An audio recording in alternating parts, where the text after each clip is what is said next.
Welcome to the Hedgehog Watchdog podcast. I'm Devin Saxon, joined by Greg Baldwin. We're the meme team behind Libertarian Party of South Dakota and South Dakotans Against Prohibition. Today's episode is brought to you by Pinkcoin. You can check them out at pinkcoin.com. Excellent show today. Today we're going to be talking about the top 10 things Trump can do before he leaves office in a month. We'll also be joined later in the broadcast by Collin Duprel. He's the West River Regional Coordinator for the Libertarian Party of South Dakota. Should be a good episode. Yeah. Episode 100, right? Episode 5. So we got 3 more episodes to go to I think 90% of podcasts only make it to the 8th episode. So if we can get past 8, we're the cream of the crop already. I think we got this. Yeah, but before we break down this list, we're gonna go to the video. Everybody's been talking about this news story. It happened around Christmas. Where was it? You know? I don't know. Not 100%. But it happened at a gas station. Here we go. Fuck my mama, fuck your mama, nigga. Fuck your mama. You're gonna pop up. I live on 400 Oxford Avenue, 2 blocks away. And you know what's crazy? I'm gonna walk to you. I'm gonna walk right to my house for you, bro. Oh God, I'm not trying to disrespect you, bro. I'm not. I'm gonna say nigga all day, every day. Are you kidding me? Where you from, nigga? Where you from? Where you from? Where the fuck you from, nigga? You from here? Get the fuck out of here. You a clown, nigga. Oh God, you a clown, nigga. You from here? You a clown. What you gonna say with that? Twisted Tea. Smack me. Smack me, nigga. Come on, yeah. Drop it. Ooh. Yeah, you got yours, buddy. Get him. Call me another fucking nigga. I don't give a fuck. Hey, man, you learn this lesson, man. Call me another nigga. Call me another fucking nigga. Okay.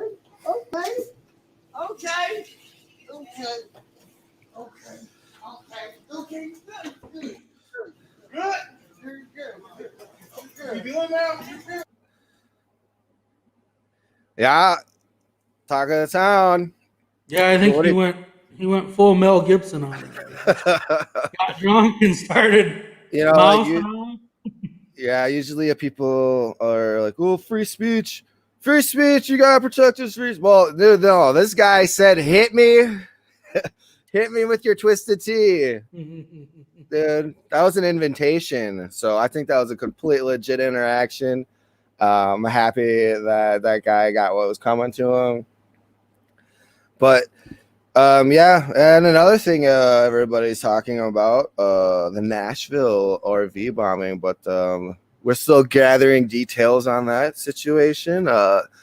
Basically, nobody knows anything yet, so there's probably kind of hard to talk about that at this point in time, but maybe next episode we could discuss that for a little bit. So should we get a bet which federal agency is behind that? I'll put $50 on ATF. It could be. But yeah, I've heard it's kind of hard to watch anything not related to mainstream media regarding it because it's just gets automatically erased. I try to watch some stuff on BitChute, and there's some people talking that maybe perhaps the explosion didn't come from the RV. That it may come from some other location, but who knows? They're also saying things like it was like they targeted the AT&T building because there was something to do with the Dominion voting machines.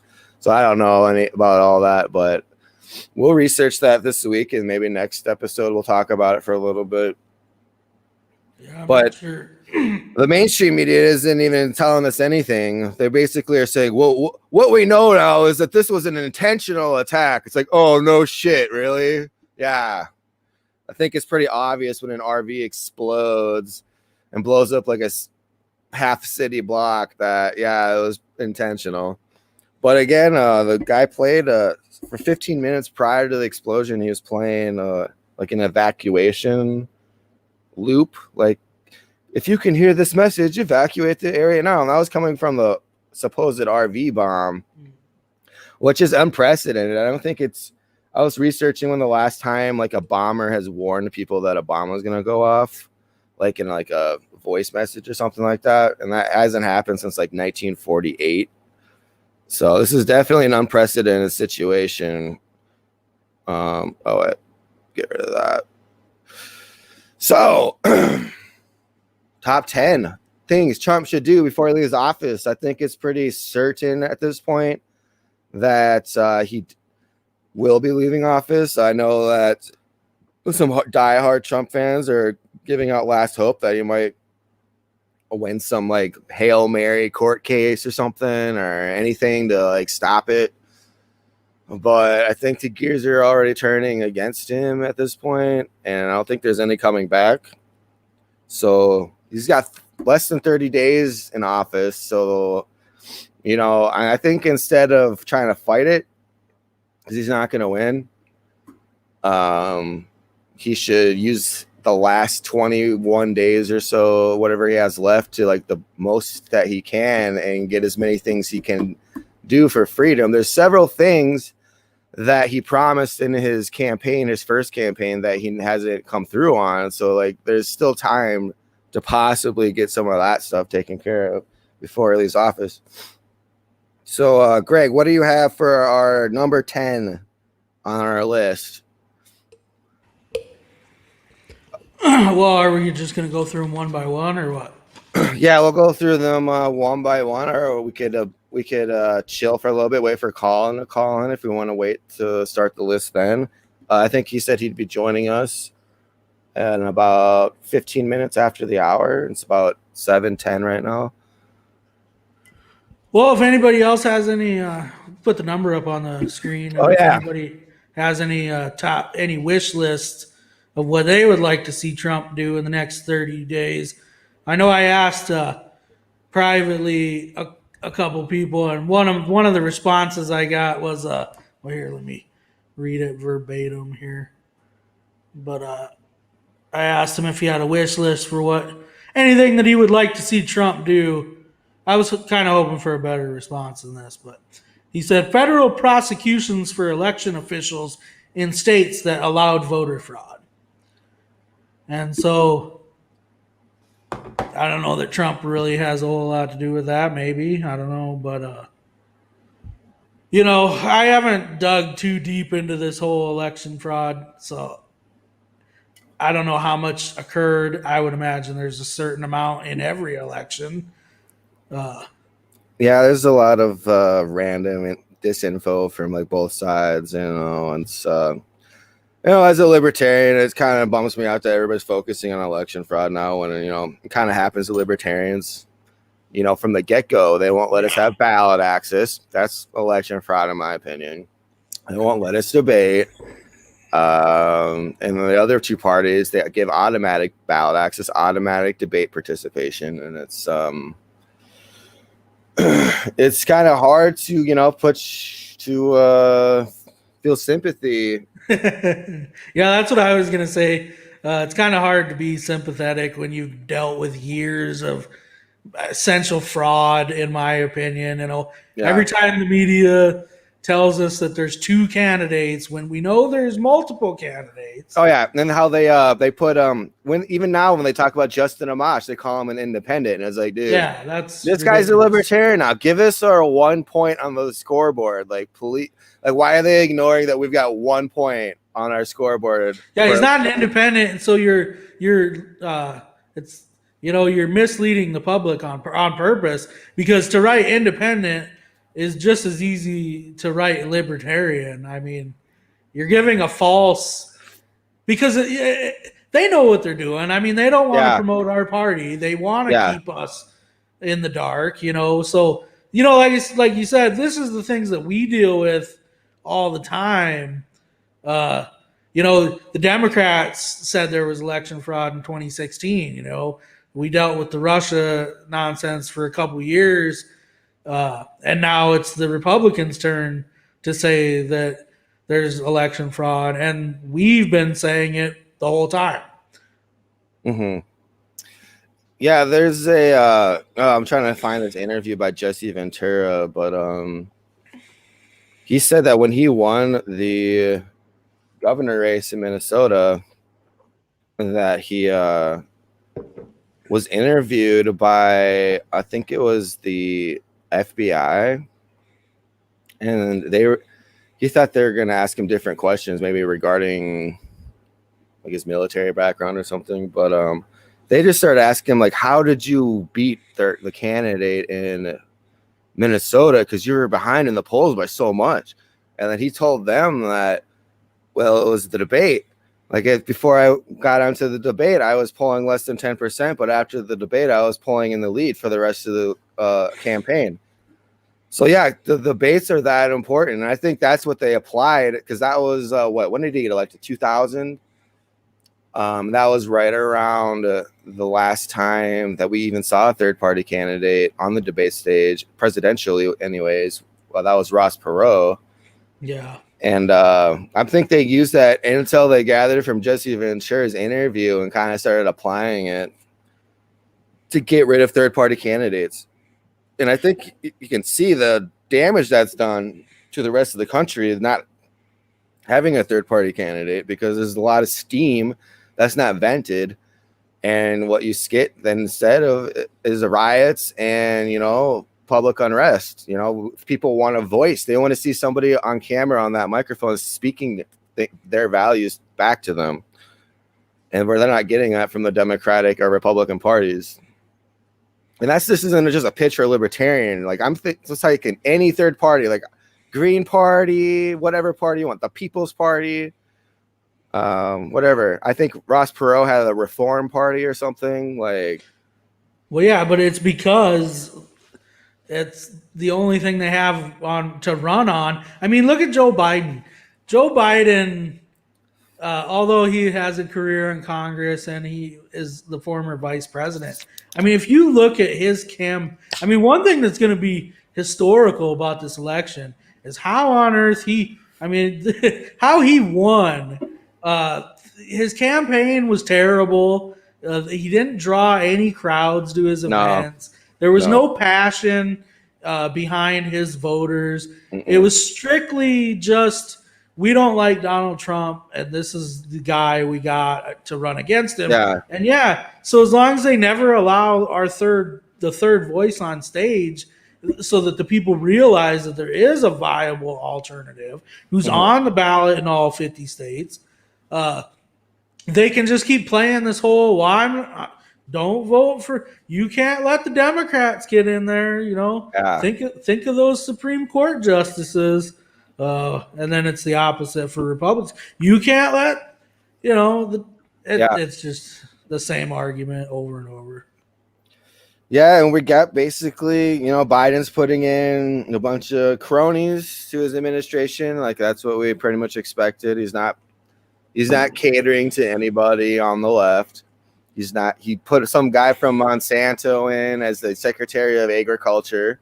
He put Janet Yellen in as his Treasury Secretary. Like, what does that have to do with being a Democrat? She doesn't even know if we have a country that is an oligarchy or a democracy, as they call it, even though we know it's a republic.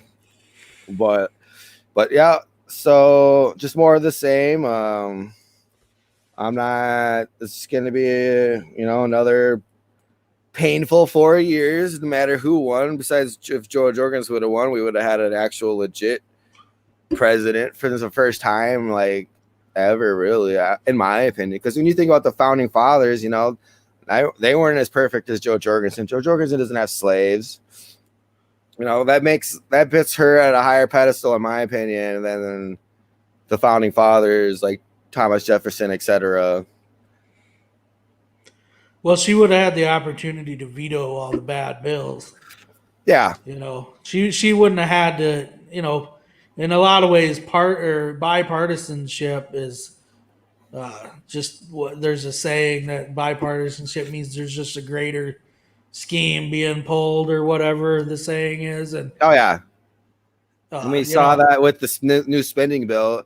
Everybody's patting their backs, like, way to work with the other side of the aisle, getting this done, bipartisanship. Woo! Sending $900 million to Sudan and $500 million to Israel, and what was it? Pakistan? Was it Pakistan or Afghanistan? something about gender Gender studies. Like, really, $50 million for that? Like, Well, and then they have the nerve to call it a COVID relief bill when most of yeah, it doesn't have anything to do with yeah, COVID at all, you know. yeah. Just a bunch of bull. And not to mention the fact that, government created most of these problems. And so to give out money to solve a problem that they Mhm. created in most of these cases, if in many cases, if small businesses are struggling, it's the direct result of, governors across the Mhm. country shutting things down and limiting business, Yeah. And like, I just don't see like those stimulus checks. Well, to me, that's kind of the same as getting a tax return. It's kind of like, why are you even taking the money to begin with? If you're just going to hold it from people for over a year, do who knows what with? They're probably lending that money out and making interest on it or something. And Well, I then heard after a year, they give it to you. Well, I heard the last stimulus was supposed to be just basically like an advance on your next year's tax return, is the way I heard it. So they Wow. weren't even really giving you any money.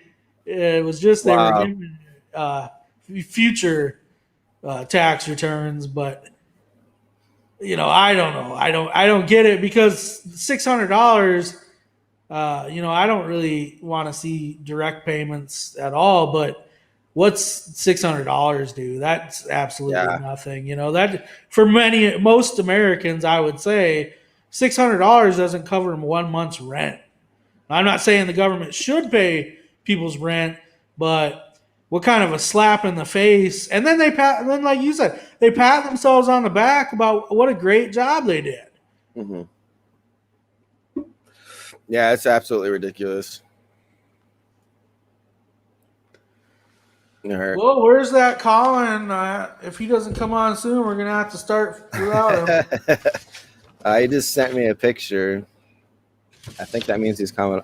All right, get the entrance music queued up. Yeah. Down. I wonder if I could share my screen here. Here's the picture he just sent me. So I think he's about to come on. I think he might be outside. If anybody doesn't know, Collin actually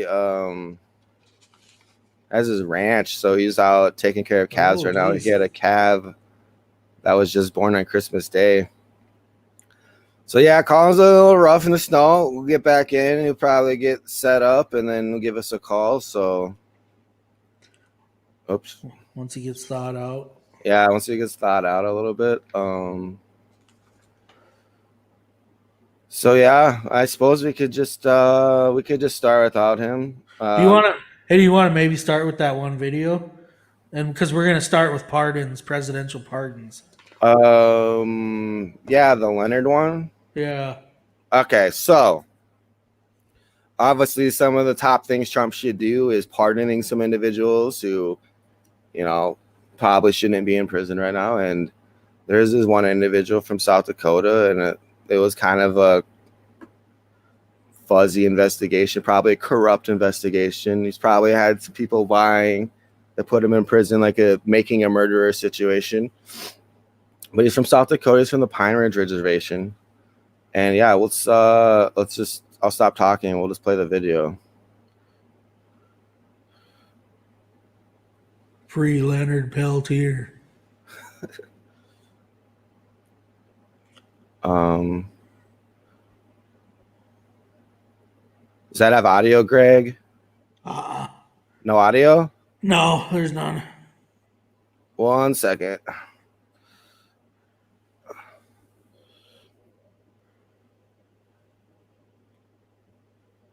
Get this fixed real quick. There we go.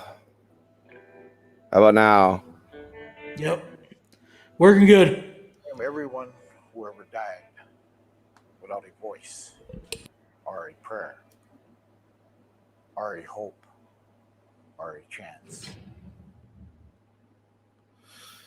Okay, we've got Collin on. I'm just gonna add him to the stream. What's up, Collin? How you doing? Hello, how's it going? Pretty good. We're just going into our first thing on the top 10 list. This individual is from South Dakota, and his name is Leonard Peltier. And we're watching a YouTube video on his backstory real quick before we talk about it. So yeah, I'm gonna keep playing the video, and then we'll come back to you. All right? Sounds good.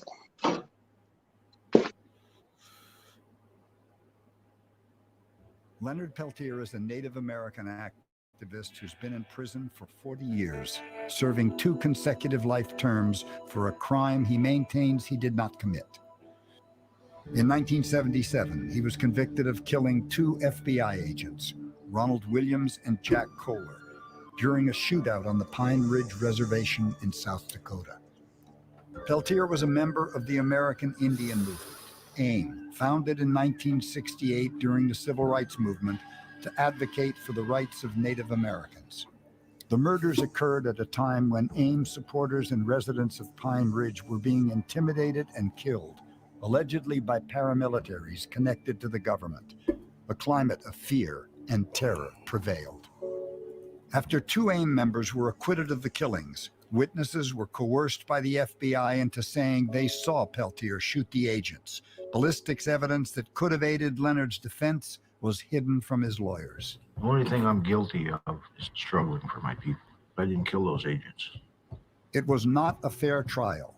The conclusion reached by federal appeals judge Gerald Heaney, who stated the prosecution withheld evidence favorable to the defendant, and the FBI used improper tactics in extraditing Peltier and otherwise in investigating and trying Peltier's case. I'll be an old man when I get out. If I get out. Leonard Peltier has spent 40 years in federal penitentiaries, often in solitary confinement. He's now 71 years old and in rapidly declining health. There are concerns that he's not receiving adequate medical treatment, and his condition could be fatal.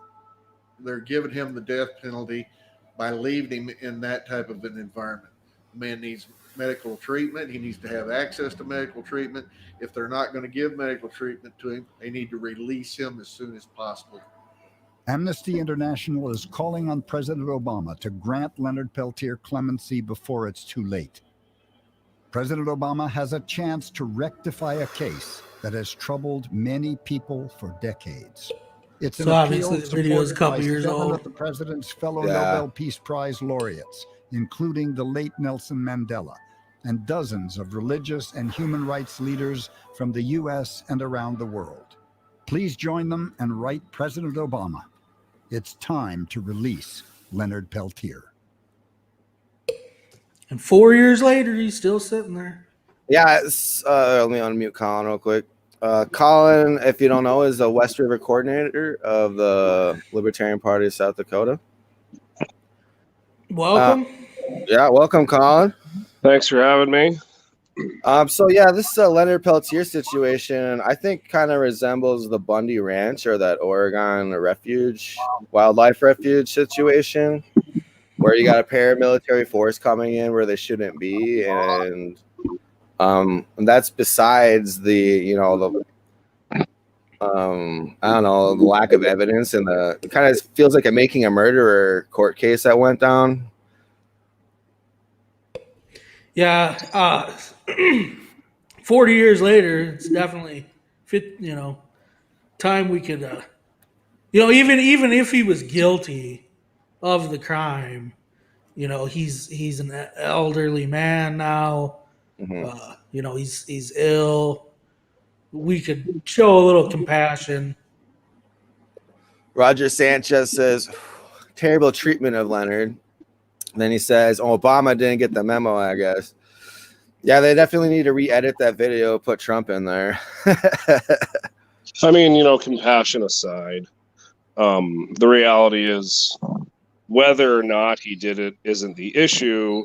The reality is, for us to have a justice system, there needs to be undeniable evidence that proves he's guilty for the feds and everybody to say that there's really no way for him to explain how he didn't do it besides his word. Well, he shouldn't have to. That's not due process of the law. Yeah. Totally agree. Yeah, anything else to add, Greg, or should we move on to the next thing? No, I think that video was pretty good. It kind of did a good job explaining everything. So Yeah. I think, definitely Trump should add Pardon him, to the- Trump. yeah. Pardon him. And I would just say, too, Trump has done a couple good pardons so far. Yeah, I think the Michael Flynn thing was, that was probably legitimate. But I was just reading about one earlier. This former record producer named, if you want to share, I don't know if you want to share my screen real quick. Yeah. But anyway, this former producer of Snoop Dogg was sentenced to 55 years in prison for selling $350 worth of weed undercover. I remember reading that. And the only reason he got that prison time was because he had a firearm on him while he was selling the weed. He didn't shoot anybody. He didn't use the firearm. He just had it for self-defense, which, in my opinion, is a right, like a guaranteed right under the Constitution. Even if you are a felon, like this, it doesn't make sense to me that you could lose your Second Amendment privileges. I guess they point to the 13th Amendment on how they do that because they say, well, because they changed it where you have your rights unless you're a criminal. Then you're a slave essentially to the federal government. Well, in a lot of states too, even if you're not already a criminal, if you get caught with drugs and having a firearm, they'll charge you with a felony for that. Yeah. Maybe not federally, but so yeah, that was definitely a good pardon. I know he's been pardoning some people from Blackwater that were involved in that shooting in Iraq where they basically were shooting at each other. Like the Blackwater team. If you don't know what Blackwater is, they're like a private contracting group. They were founded by like a Navy SEAL guy, and they were contracted heavily during the Bush years in Iraq. Well, anyways, I forgot what city it was. I think it might have been Fallujah or Baghdad or something. But one Blackwater team got in a firefight with another Blackwater team, and they thought that they were insurgents. Like each fire team thought the other team was an Iraqi insurgents. Anyways, in the crossfire, they ended up killing a bunch of civilians, and they got sentenced to prison for that. But then Trump pardoned them. So I think that might have been one of the, more skeptical, like, well, what are you doing? There's so many more people that deserve a pardon than these guys, bro. yeah. Like, these guys are setting a bad name for private contractors, and it kind of annoys me when, you're talking with people about how we could privatize things, and they're like, well, what about Blackwater? Oh, remember what happened to the Blackwater? Blah, blah, blah. It's like, yeah. That was the one situation that went sour. And I could point to like thousands of other situations where are actually like taxpayer funded military forces or police forces went sour and did the wrong thing. And like what happened to Blackwater after that situation, they went bankrupt. And they were forced to change their name to get more business. So, I mean, even if that was reported on more, I'm sure their new business with their new name would have gone bankrupt too, So, I mean, that's the free market in action. If you mess up, your company goes underwater because people don't want to do business with you anymore. But that can't happen with the fucking, taxpayer funded institutions.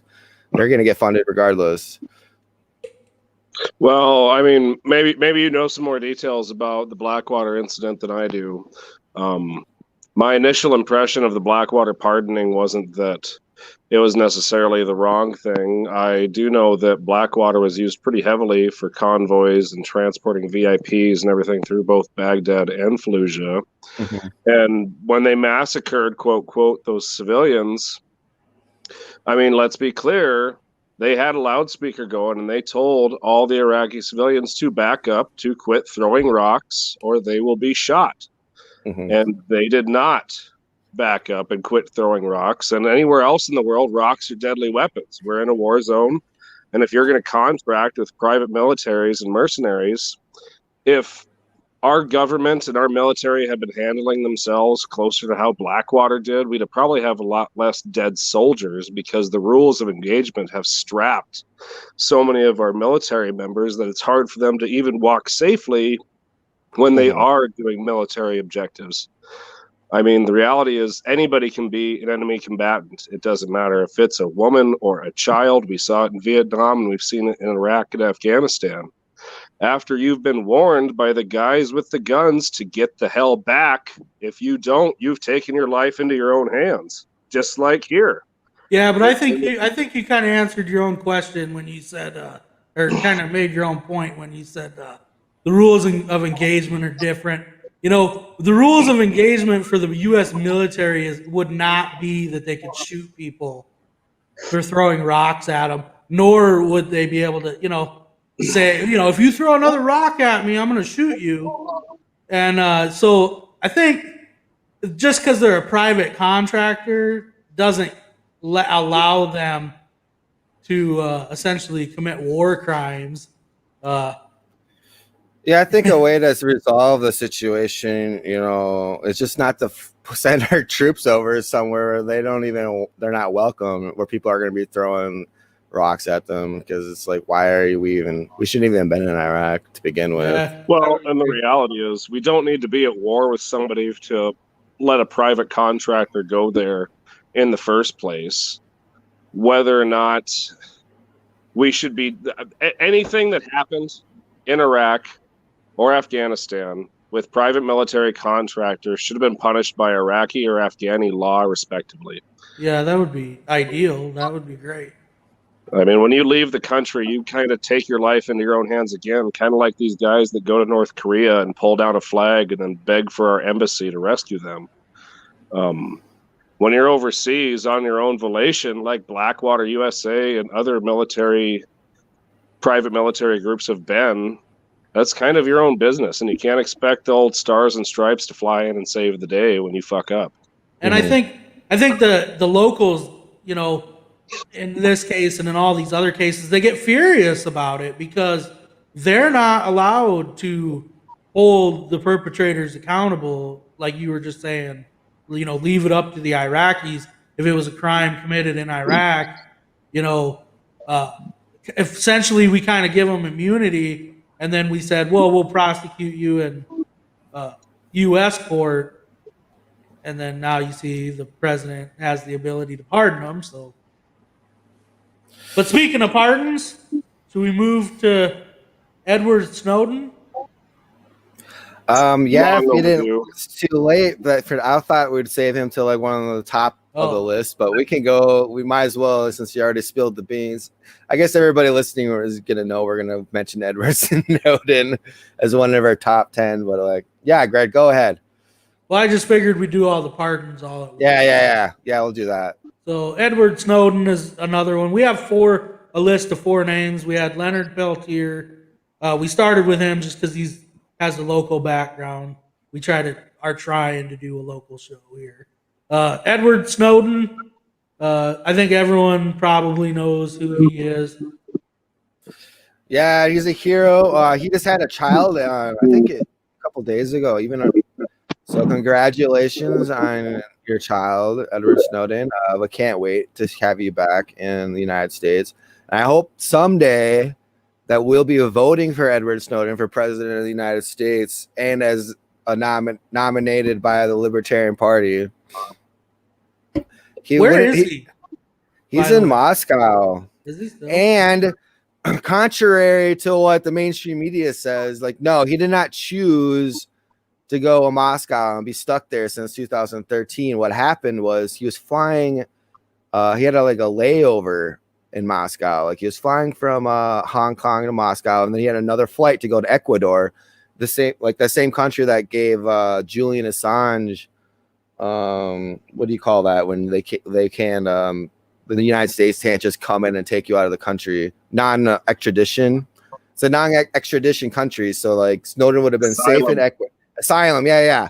They're providing Snowden with asylum in Ecuador, but then the Secretary of State at the time, I think it was Hillary Clinton, wasn't it? Or was it John Kerry? Because I know she left midterm.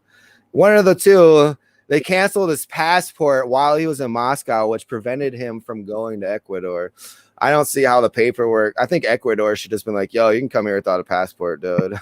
But whatever. So now he's stuck in Moscow, and he's applied for dual citizenship for the sake of his child, so that if he's stuck in Russia still, that his kid won't be like constrained. So, you know, I'm hoping that he gets. I just hope Trump pardons him. Like, just pardon Edward Snowden. This guy's not a criminal. He released this information he released in 2013. It all had to do with like Verizon Wireless gathering data and selling it to the government, all these other tech companies. It had nothing to do with unveiling identities of spies and getting Americans killed. It's almost been a decade. There's no news report of any Americans being killed from any information Edward Snowden released. And the courts have already ruled that the NSA was guilty of committing crimes when they were spying on people without a warrant. So he's completely innocent, in my opinion. He's an American hero.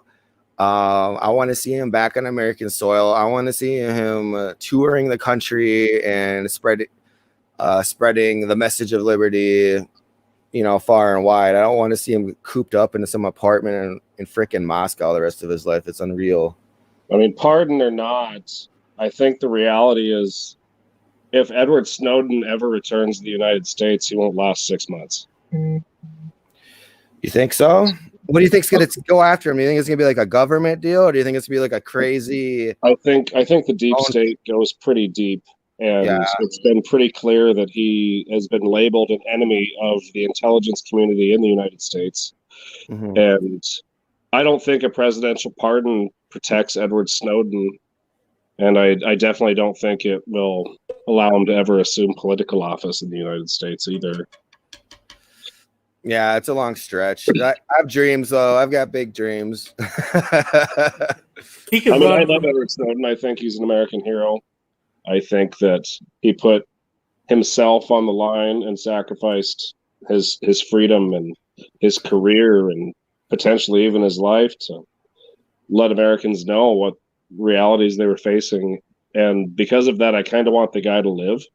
Mm-hmm. So, you know, I think a pardon by a president, even one that might be taking office here in a few weeks, might just be kind of a red herring to allow him to come back within the grasp of people that might want to do him harm.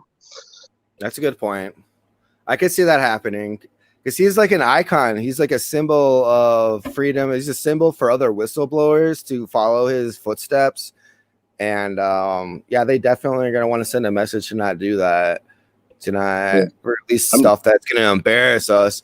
You know, that Eric Clapper guy, like, he looks so goddamn evil. That guy, he lied to Congress. He's the reason why Edward Snowden did what he did, according to Snowden. He saw Clapper testifying to U.S. Congress that, well, we're not spying on. You know what? Actually, let's play that video. Clapper lying to Congress. Let's just play it because it's here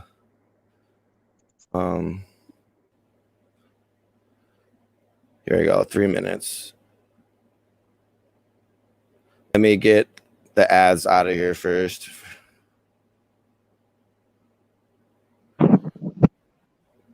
Ugh, damn it. That's just some guy talking about it. Oh, let me try to find a video that's not like 20 minutes long. Oh, wait, it was Brennan, wasn't it both of them that lied? I can't remember. I know what you're talking about, though. Yeah, it was Clapper. I was just watching the interview the other day, or listening to it. Snowden did an interview with John Stossel the other day, or like a week ago. It's pretty good.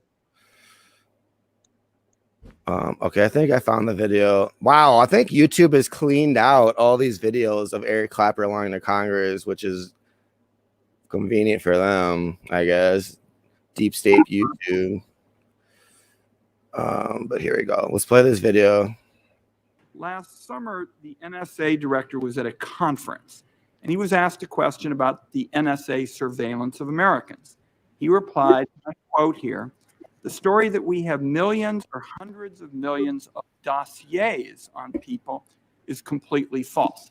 The reason I'm asking the question is, having served on the committee now for a dozen years, I don't really know what a dossier is in this context. So what I wanted to see is if you could give me a yes or no answer to the question, does the NSA collect any type of data at all on millions or hundreds of millions of Americans? No, sir. It does not. Not wittingly. Not wittingly. There are cases where they could inadvertently, perhaps, collect, but not wittingly. Yeah, so there it is. Not wittingly. I think we lost Collin. Uh-oh. Let me see what this private chat says. Yeah, so we got a lot of people to get through. So the next one on the list for the pardons was Julian Assange of WikiLeaks fame, who's kind of in a similar situation of Snowden, although he's not even an American citizen. So I guess maybe just drop charges. It wouldn't even be a pardon. It would just be dropping charges. Here's the difference between Snowden and Assange. Snowden stole intelligence and then leaked that intelligence. Assange just had a platform where other people could leak intelligence on his platform, and then so that essentially made him a publisher, not a whistleblower or anything. So if they go after him, they're opening a door to where they could go after. If I go to CNN as a whistleblower for anything, that would make CNN the same situation as WikiLeaks, as a publisher publishing secret information. So are they going to go after CNN too, or is it just going to be Julian Assange because people are butthurt that he showed a video of American soldiers shooting a bunch of civilians in Iraq? I think that's something that American people need to see, because we're being lied to about how the war in Iraq was going for the longest time. It was just like Vietnam. And we needed that wake-up call to see what was going on. Like we got when the Tet Offensive happened in Vietnam, where the media was basically telling everybody in the country, oh, Vietnam War is going great, we're going to be out of here soon. And then the Tet events have happened, and everybody's like, actually, this doesn't seem like it's going great at all. It seems like we're not even winning this war, and we're losing it. Well, we're going to find out pretty shortly what happens with Julian Assange. Anyway, on the 4th of January, the decision is going to be made about whether or not he's extradited to the U.S. Mm-hmm. Well, that's good. Yeah, do you think the British are going to just keep him if Trump pardons him? I think that the British might just, we're going to keep him for ourselves then.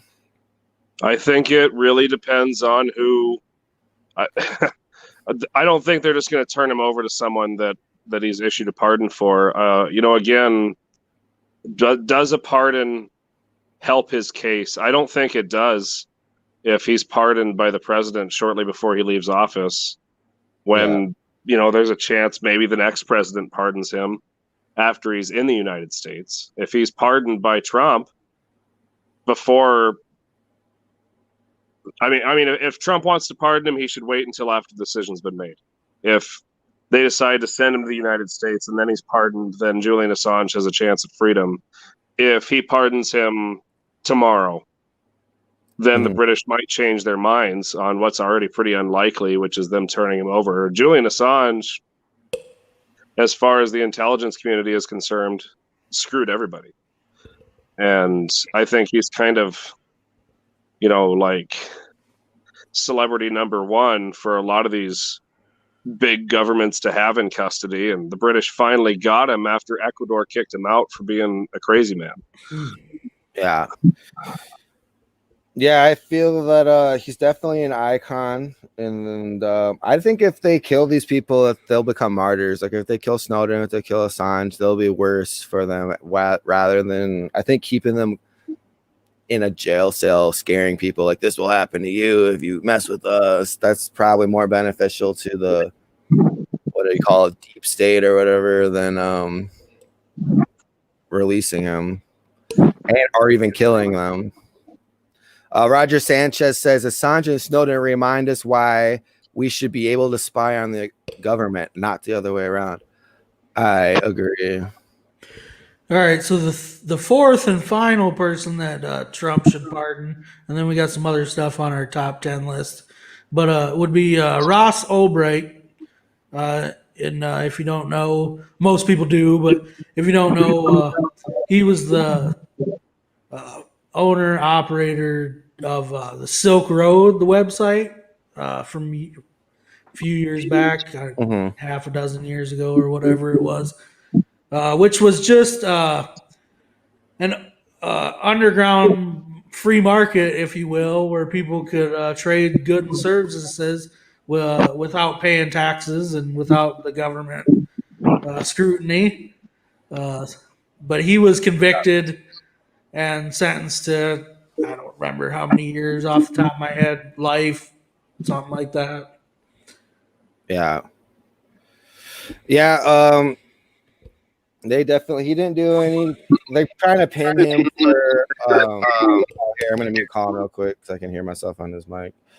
But yeah, they're trying to pin him for like all the drug dealers that used Silk Road, and supposedly hitmen were using Silk Road, but that was not him. He just built a website for people to exchange things for Bitcoin. It was basically like an eBay type situation, and yeah, he served enough time. Get him out of office. Like he needs to be out of jail.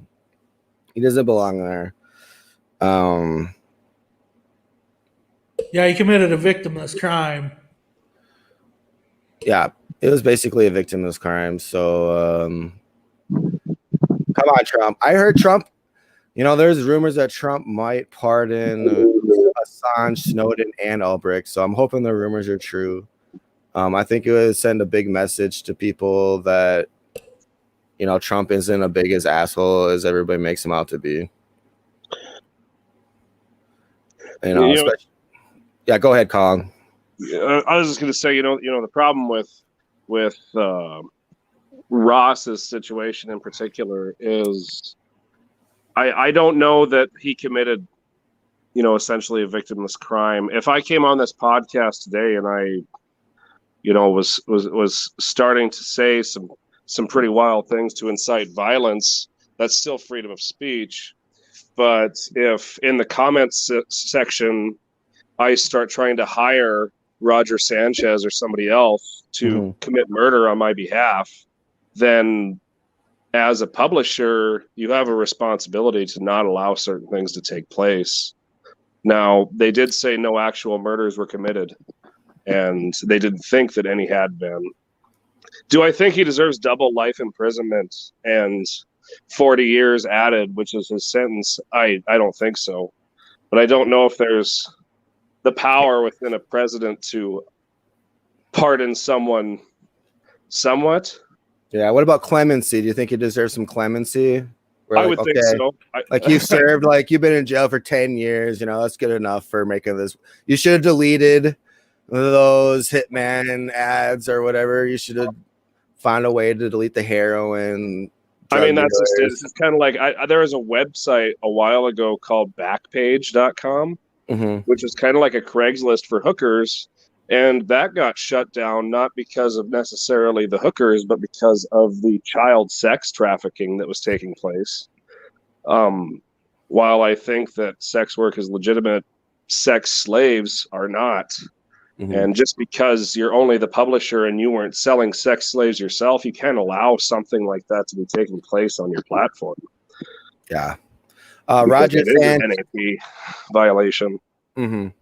Roger Sanchez says $10 to my Cash App, Collin. We can talk. That's a pretty cheap. Is that for a hitman? $10 for Roger Sanchez, I guess, everybody. Discounted rates. Great, we're gonna get shut down now. Oh shoot, I should delete this. I'm gonna end up like Ross Ulbricht now. I might get in trouble for apparently trying to hire a hitman. Disclaimer, I'm not trying to hire a hitman. Wink, wink. But yeah. So yeah, I think we covered all Ross Ulbricht pretty well. I think people can research him on YouTube. I know he's pretty high up in the libertarian community, people that want to get pardoned because he kind of represents the free market ideals. But yeah, if you're interested in hearing more about his court case, I recommend Tom Woods had his mom on a few years ago. It's a 30, 45 minute podcast. So I would check that out. She really goes into detail on how, the court system was really rigged against him, and the federal courts literally pick and choose what evidence you're allowed to use to defend yourself. Yeah, and so a lot of things were excluded from the case that are relevant that would have been great to defend. And then there were things used against him that had no basis in reality. Like there was a crooked FBI agent involved who testified. Yeah, and get this, the FBI agents that were investigating Ross Ulbricht, they confiscated like a large portion of his Bitcoin that he had stored, and they were the ones selling their Bitcoin and keeping the money for themselves. So there's a huge cluster FUCK going on. And that just reminds me, what you were mentioning and how the courts are set up to where they kind of exclude certain evidence from being even mentioned in court. I remember when I was listening to the Bundy case where Bundy was getting charged for the I don't know if it was for the Bundy Ranch or the Oregon Wild Refuge, but I think it was both of them actually at the same time. But they had what was it? Eamon Bundy up on the witness stand, and he was talking about, he started trying to bring up his constitutional rights, just his Second Amendment right to bear arms, and what did he do? He's protected, and the judge said that he couldn't use the Second Amendment in his defense, and made him leave the witness stand, and it brought him to tears, and it was an emotional scene apparently in the courtroom, and it made the jury emotional even. And I think that's one of the reasons why the jury just straight found him innocent, was they were kind of put off by this federal judge. Actually, I don't even think it went to a jury trial because they were afraid that if the jury found Eamon Bundy innocent, it would set a precedent that they didn't want to set.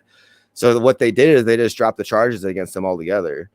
That way there wasn't a precedent. It was more of a, the government just dropped the charges because they didn't have enough evidence or something, versus a jury acquitting somebody full on. Well, I think it's important to remember the distinction is that juries don't set precedents. When they find somebody not guilty, that's usually an example of jury nullification. Oh, yeah. More than it is a judge ruling someone not guilty. That would be more of setting a precedent, and jurors, I think, should remember that sometimes it's not about whether or not a person did what they're accused of doing, but why they did what they were accused of doing. You don't have to create a new set of case law by setting a precedent with a judge. Then you do have to, sometimes a jury realizing that, in this case, breaking the law was justified because the law didn't apply to the situation. Hey, Greg, hold the fort for 2 minutes. I'll be right back. All right. We'll just go ahead and move on to the next topic. So the second thing on the list is pardons were kind of all wrapped up in one. So the second thing on the list, top 10 things Trump can do before he leaves office, would be bring the troops home from Iraq and Afghanistan.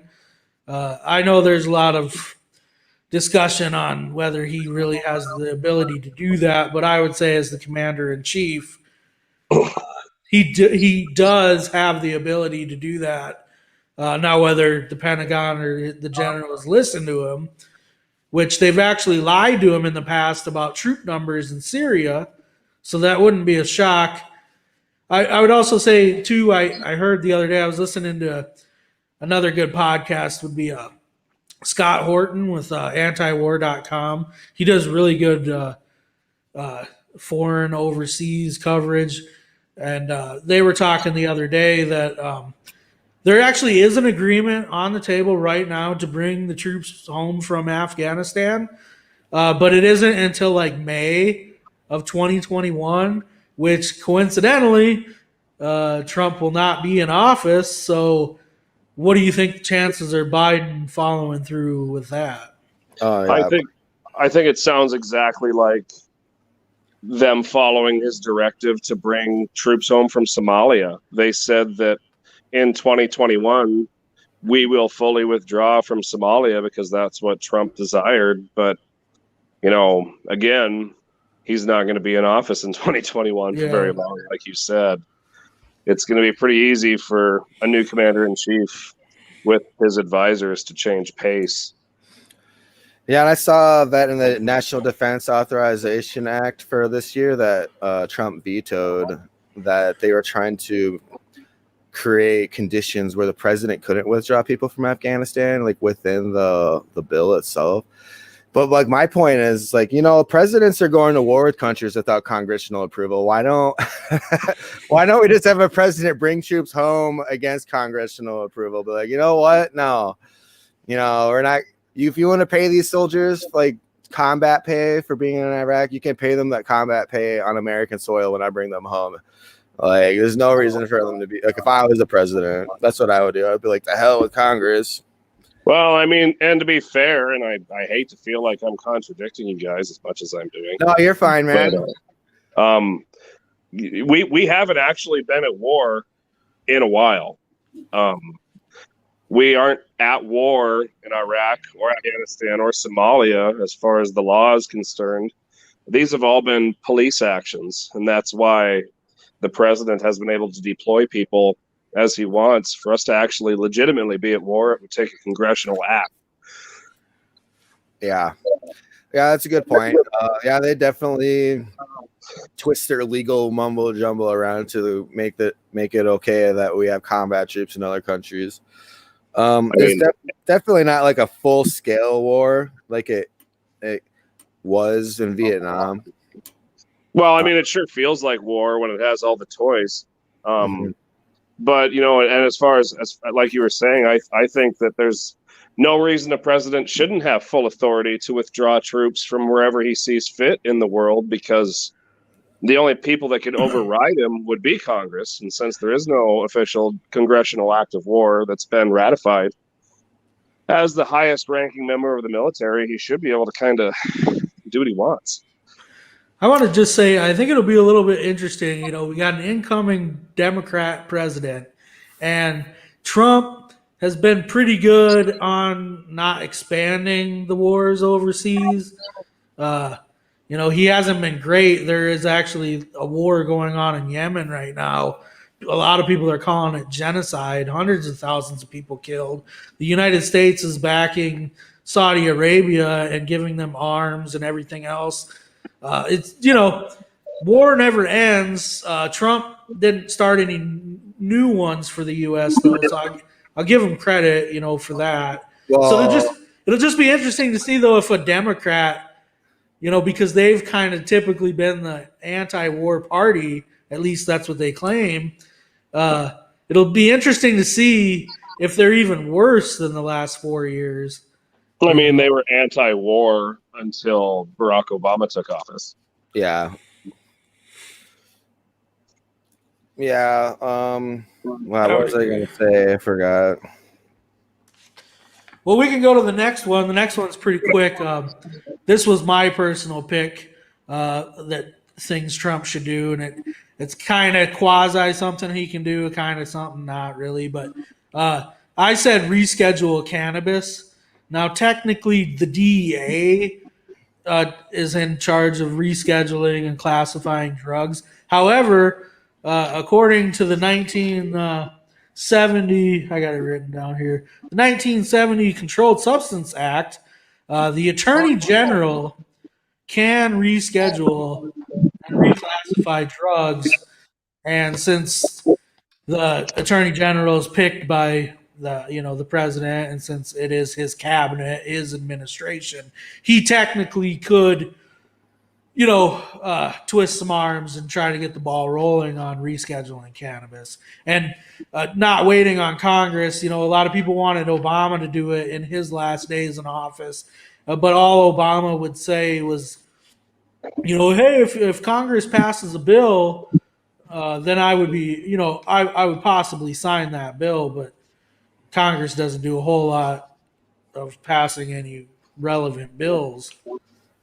No. Well, he is the chief executive, and that means he's in charge of the DEA. So I would say that he could do it, and he should. I remember all these Trump supporters back in like 2016 were like, "Donald Trump's for legalizing weed, man. You got to get on the Trump train, Devin, because blah blah blah. Trump wants to legalize weed." It's like, yeah. Well, it's been 4 years, and Trump has not done anything to legalize weed. His entire term. In fact, he's broken a lot of campaign promises. He promised he'd pay off the debt, which is a record right now. It's a record. It's like unfathomable how much it goes up. It's up so much that people don't even believe it when you tell them. Like we're talking 35% of every dollar printed was printed just this year alone, which is insane. Like his deficits are multi-trillion-dollar deficits. It's I don't see how there's any way to pay off the debt. Oops, go ahead. I was just going to say, about a half hour ago, he just added another $1 trillion to the debt. Yeah. Mm-hmm. He signed the new COVID-19 relief package. What? Yeah, he did. What did they do? They just increased it from 600 to 2,000? Is that the only change?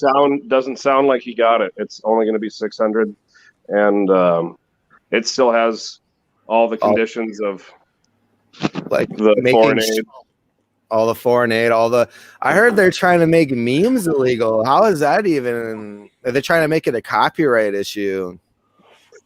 There's a lot of crazy things. I don't like to brag about Alexandria Ocasio-Cortez, but I think she made a very valid point before she voted for the bill anyway and turned coat like a lot of our congressional representatives do. She said there is no way within 6 hours of the bill being brought to the floor that anybody can read over 5,000 pages and actually know what's in it. Mm-hmm. There's probably still more in it that we're going to find out about that. Like Nancy Pelosi says, we won't really know what's in it until it's passed. Well, we can just segue that into one of the other top 10 things I had listed was veto spending bills, which I guess you just said is not going to happen, at least not that spending bill. We were going to give him some credit on vetoing the stimulus, and then as Devin said earlier, the National Defense Authorization Act, which he did. But I would like to see about it. Devin talked about it, kind of touched on it too. That's one of the things I've wanted to see forever is a balanced budget, and we definitely did not get that under Trump. Yeah, that was definitely a broken campaign promise.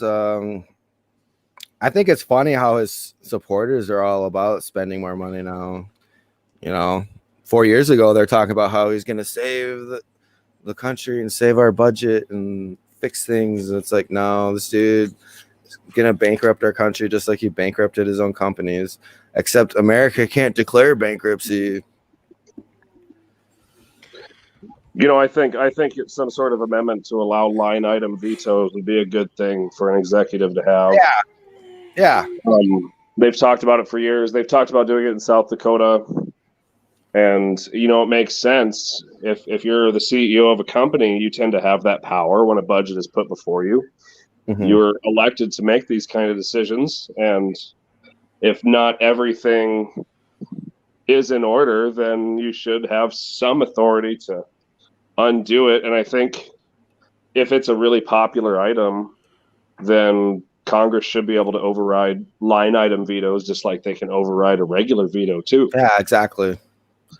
I think it's not like there's going to be an agreement reached where one of the caveats is pretty important to everybody, and then the president just knocks it out because he doesn't like it. If it's really that important to the bill, Congress should be able to override it regardless of whether he does a line item veto.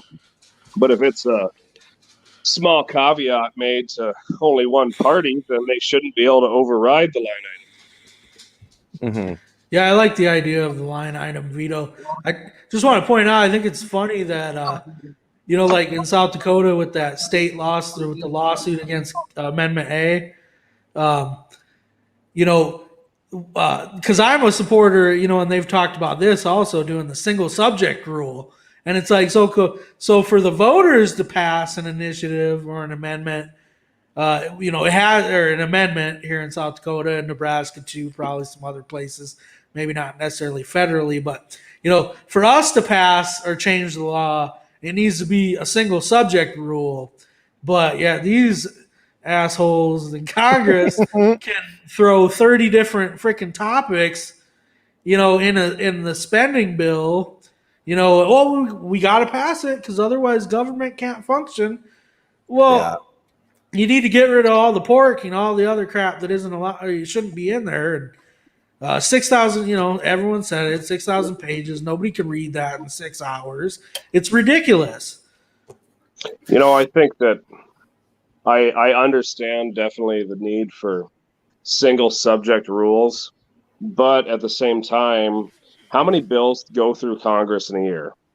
If we told these guys that they had to do them one bill at a time, I'm not sure that anything would get done. That's probably a good thing. That's good. They'd have to work, actually. Well, I've kind of thought about this in the past too. It's like, at what point? Now, I think we all can agree there are a lot of things we would change about government if we could. But at what point have we reached peak government? Like, why do I need, whether it's in Pierre or in Washington, D.C., why do I need people to constantly come up with new rules and regulations for how I'm supposed to live my life? At what point is enough enough? Like, the Constitution, or, whatever we started with, it was kind of like a general outline. Like, we didn't need to go through every topic and make a new law for every damn thing. I kind of like the point that Randy Llewellyn made a while ago, our Libertarian candidate for House here in South Dakota. I'd asked him, some of his views on the Second Amendment, and, I asked him the question, should there be a line? And, he answered pretty common sense wise. He says, is this an issue right now where private citizens have tanks and F-16s and nukes? And if it's not, then maybe there's not a reason to talk about it. The same way that South Dakota as a state decided not to move forward with legislation on the bathroom bill, it wasn't an issue. And legislatures often look for issues where there aren't ones to begin with. There's a lot of things we can argue about all day long, and if it's currently not happening in government, then it's really kind of a waste of our time. Yeah. Well, here's one you will like, Collin. So next on the list, and this is kind of one of those gray areas where I'm not sure Trump could necessarily legally do something about it or not. What's your opinion? But national concealed carry, reciprocity. There have been bills the last couple times trying to make their way through Congress that would essentially say that if you have a license to carry in South Dakota, you could travel to New York City and your license is still valid in New York. Because I've actually seen some instances where people are legally allowed to carry, and then, like I said, they travel to another state that maybe has some anti-gun laws where you're not allowed to conceal carry, and they're actually being charged with felonies. There was a woman out of I can't remember if it was Philadelphia but that went through that exact scenario. Yeah. And you should be able to go on vacation, I think, regardless of where you're going. So, first off, I'm glad that you said this one interests me because it does, and I have a lot to say on this subject. All right. I remember that woman so. pretty specifically. The worst part of it was she didn't even do anything but go through an airport. She didn't take it out in New York City. She didn't get arrested. She just had it in her baggage going through NYC. And she didn't fill out some of the proper paperwork to allow her to pass through the airport when she was there. And now she's a felon. She's doing time in New York City. She has children and everybody at home, and she's a legal gun owner with no prior convictions of any kind. My views on reciprocity are kind of jaded. I already have this permit that allows me to carry in all 50 states called the Second Amendment of the Bill of Rights. Yeah, that's what I was going to bring up. That being said, I think that laws that protect our gun rights are important, but I mean, it's always kind of interesting because I think when we discuss increasing the power of licensing, then we really give more power to the licensing altogether.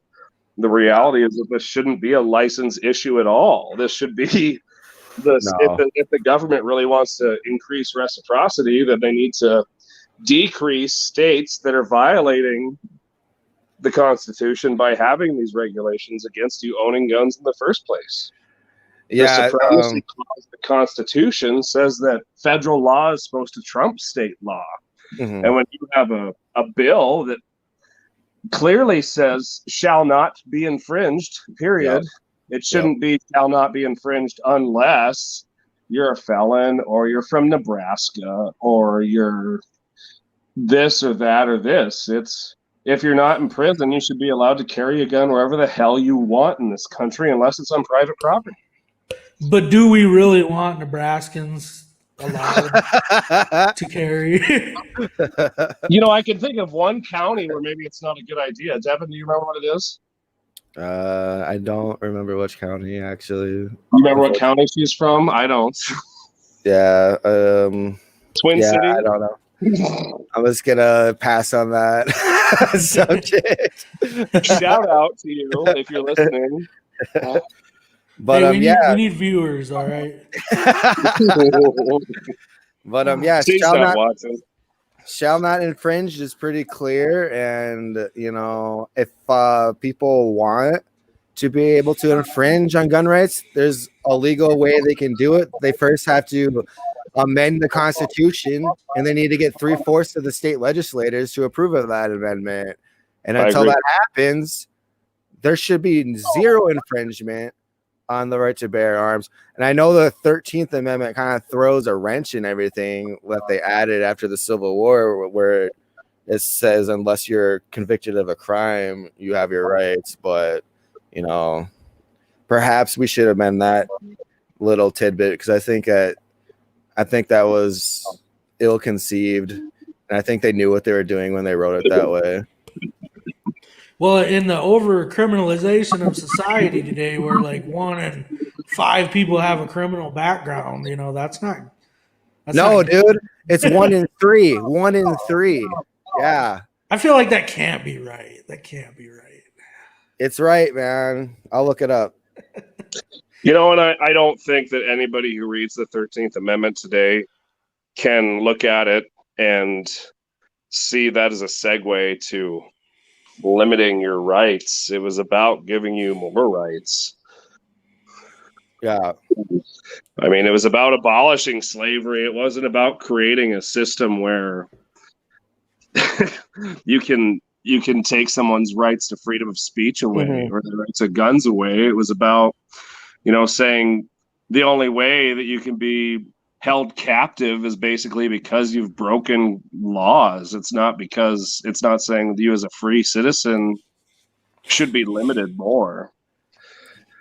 Yeah, so here's an article from the National Conference of State Legislators, and here it goes right here. Approximately 77 million Americans have a criminal record, and that's 1/3. All right. Well, I would say that's probably not felonies. That's just criminal background. Oh yeah. But still, that's pretty alarming. That was kind of my point about like how many more rules do we need government to create to continue to meet every year over and over just to come up with new rules, and you just create more criminals. I mean, I'll say it. It's not like I'm a fan of criminals or people that break laws, but I have a pretty basic view on how criminals should be treated. And it falls down to one thing. Are you in prison or are you not? If you're in prison, anybody with common sense can say, well, obviously you don't get the right to carry a gun. You're in prison. Obviously you don't have the right to vote. You're in prison. But if you're not in prison, you've paid your debt to society, then there shouldn't be a right that you don't have that everybody else doesn't have already. Yeah. What about violent crimes? What do you think about that? If they've been convicted of, let's say, even a gun crime where they shot somebody, should they be allowed? I would ask this: if there is a danger of somebody going out and committing more crimes, then they shouldn't be let out of prison. Yeah. Either you're so dangerous. If you're too dangerous to own a gun, then you're too dangerous to not be in jail. All right, fair enough. I think that prison sentences need to be harsher, much harsher, and that less people should go to prison. Either you've committed a crime that is so heinous to keep you locked away and take your freedoms away, or you should be an American citizen like the rest of us. Whether or not you've beaten someone or any crime. I'll go so far as to say any crime. Once you're out of prison, you shouldn't have restrictions anymore. And if you feel the need for society to restrict these people more, then maybe they shouldn't be out in the first place. I think it's too bad that we don't have our own Australia where we can just ship all the hardcore felons to and just kind of let them have their own country. Be like, here you go. I mean, it's basically Florida. That's why Musk is getting ready to do the space travel. We're going to have a moon base. A moon jail? Yeah, prison base 5. All right, we got a comment here from Janae. Did you know that we are all the same person living in a bunch of different bodies, which means that every person that you meet is really you living in another body? I did interesting. Thanks for the comment. Oh yeah. We'll do a hippie episode sometime. I think we're all booked up for the next couple of months on our stuff, but episode? We'll do a hippie episode. We'll talk about that kind of stuff. So next on the agenda, this one's just kind of for fun, but he could do it if he wanted to, but there ain't no chance in hell it's gonna happen. But Devin Saxon came up with these ideas that we should appoint Ron Paul to the head of the IRS, and that we should get Joe Jorgensen to the head of the ATF. And I concur. The president has the power to appoint like acting directors. Like I know these positions need to be confirmed by the Senate, but fun fact, nobody has been confirmed as head of the ATF by the Senate. Like they've just basically been the president has appointed an acting director. And then if the Senate doesn't confirm it, then they just keep their job anyways. They're just not the official director. They're like a steward or something. So yeah, but Joe Jorgensen is head of the ATF. Let's get her to, I can trust her to keep them at bay and shrink that organization as small as possible. Maybe it would just be her. She'd be the only person involved. Yeah. Just well, how lay everybody off. ATF keeps interpreting these new rules and regulations, but she would interpret the rules in the opposite direction. So that And then Ron Paul, obviously, he would be a kick-ass IRS lead. It'd probably an oxymoron for him to be leading that organization, but I could trust him to shrink it, make it less corrupt, and make America better, make America great. But yeah, the current I know the current head of the IRS was nominated 3 years ago, and they served 5-year terms. So that's probably not on the books from stupid procedural issues. But can the president fire the IRS guy? I would hope so.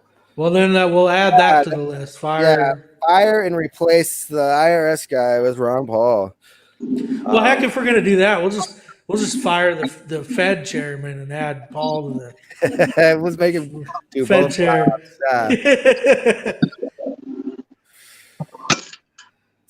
What about you, Collin? You got any wishful add this person to some position in government quick? As far as adding someone to government, I don't know if I have anybody I want to add. I feel like to eliminate. I did come up with a short list of my own before I was asked to join you guys. All right. I think the biggest one that I think is important, honestly, and it's sad that I even need to say it out loud is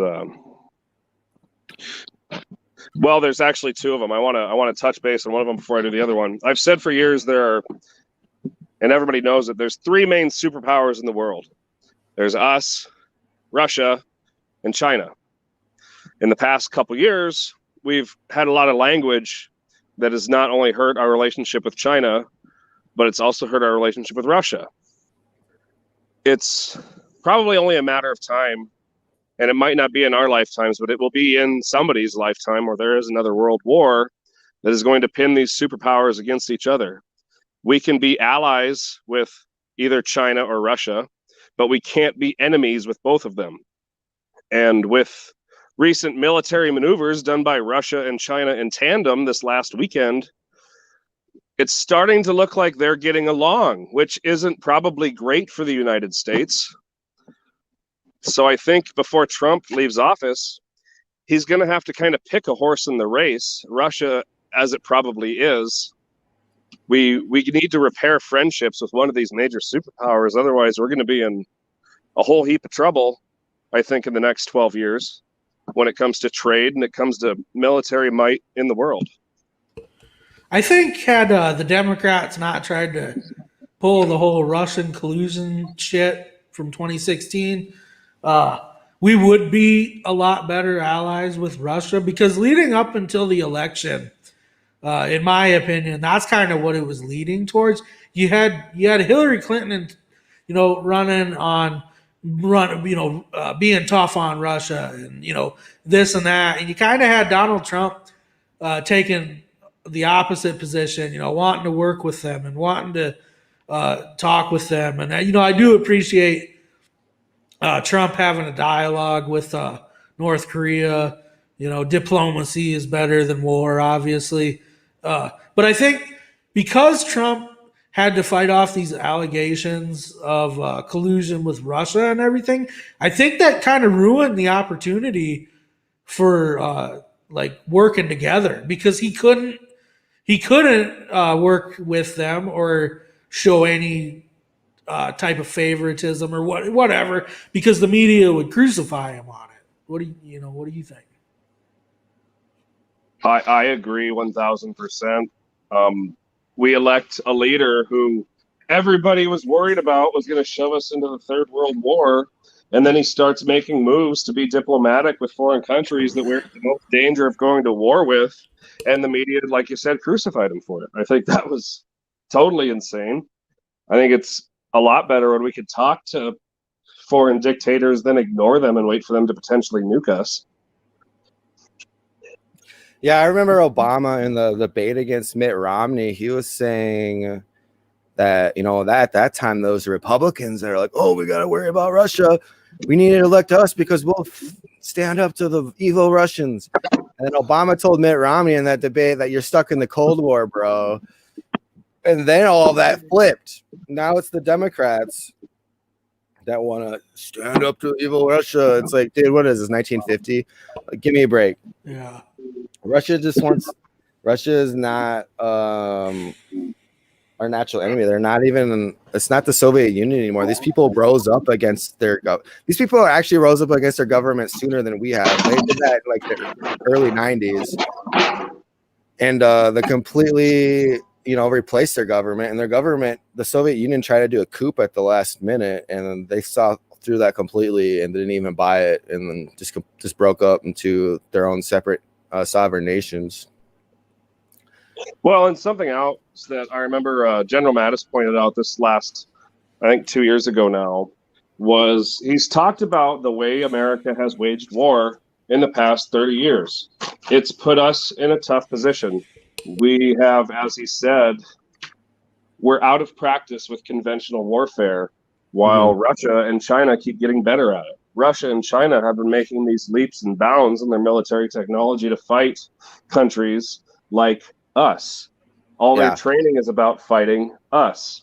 Who's all of our training about? It's about fighting guerrillas. It's about fighting terrorists. It's about creating bombs that can nuke, you know, somebody in my back bedroom without affecting me, where China and Russia are figuring out ways to circumvent our missile defense system and every other piece of major technology we have. In conventional warfare, we're behind in the game. Yeah, I remember when the Ukraine stuff was going down pretty heavily. There's lots of stories about how there were like single engine biplanes just flying over our destroyers, and they were literally hacking our ships and just shutting them completely down. And there's even one article I remember reading where they hacked some Navy destroyer and made it look like it was being shot at by a bunch of missile silos all over nearby, like a fake radar blips. And it shut down the ship, so they couldn't react anyways, and it was just to freak them out. But we're talking like, yeah, Collin was saying like they basically have their stuff down to where they can just hack our military equipment, which we rely heavily, like our computer software stuff that we rely on nowadays to do our military operations, which I think is a mistake. And I think we should have been doing more on the cyber warfare front than making smart bombs. Did we lose them again? Yeah, it looks like we lost Collin. Well, we'll have a little bit of fun on this one. The next things, there's a couple included in this. The things Trump should do would be, we're calling this one Conspiracy Corner. So my thing that I thought he should do would be, before he leaves office, would be prove that aliens do exist. Maybe do a live stream, walk through Area 51. The possibilities are endless. I was just reading an article today when I was doing a little research on this, and a lot of people were speculating that Trump won't be able to keep secrets once he's not president anymore. Because the president's privy to a lot of information, top secret, and they're worried that when he's out of office, he'll spill the beans. Yeah, they were worried about that with George H.W. Bush because he's getting a little dementia going on in his older years, and he started saying some weird things, some kind maybe potentially top secret things. But yeah, if Trump wants to leave wants to stick it to Biden and leave him with as much baggage as possible to deal with, let's release some UFO files like we already got. Yeah, this would have seemed like off the rails issue, but no, it was early this year, this year the Pentagon released 2 videos of what they're describing as unidentified flying objects. And if our U.S. military can't identify what these are, they were flying in ways that we don't have technology for. it was clear that it wasn't another country. It was clear that it was. Here's Collin, Adam back. But yeah, it was clear from that Pentagon footage that were released that that was an extraterrestrial craft. So let's release more of that. Let's release all the videos the Pentagon has on. Wow, these I craft. came back during a cool part.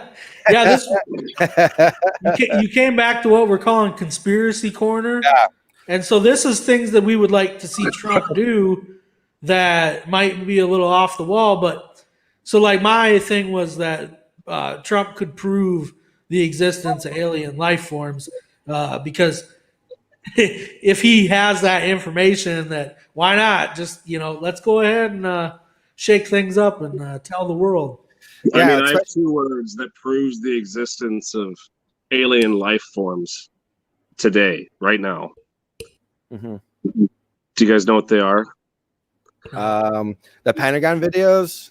No? Greg, what's your guess? 2 words that proves the existence of alien life. I watched a thing that said octopuses prove alien life. No, my 2 words that prove the existence of alien life are Space Force. Space Force, yeah. Oh, you think that has something to do? Like, that's why they created it to begin with? If I have a crazy conspiracy theory, and I'm not saying I do, but, it's interesting that the guy came in and that was one of his first major things that he did. Mm-hmm. And even if it's not alien life necessarily that we're worried about, there are a lot of things that I think Space Force is going to be worried about, like life-ending meteors that could head our way.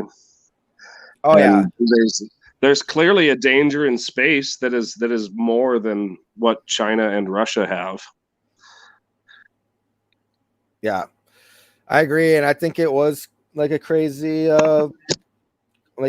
point maybe like 2 years ago. But after those Pentagon released and confirmed those videos, it seems that the government's slowly starting to kind of like leak some of this stuff out to us. Maybe for mentality for it to be real, or I don't know. Well, I was just gonna say to Colin's point about Space Force being created possibly because of aliens. I was under the impression that Space Force was created just to suck money out of the government. Another government agency to suck money out of the taxpayer.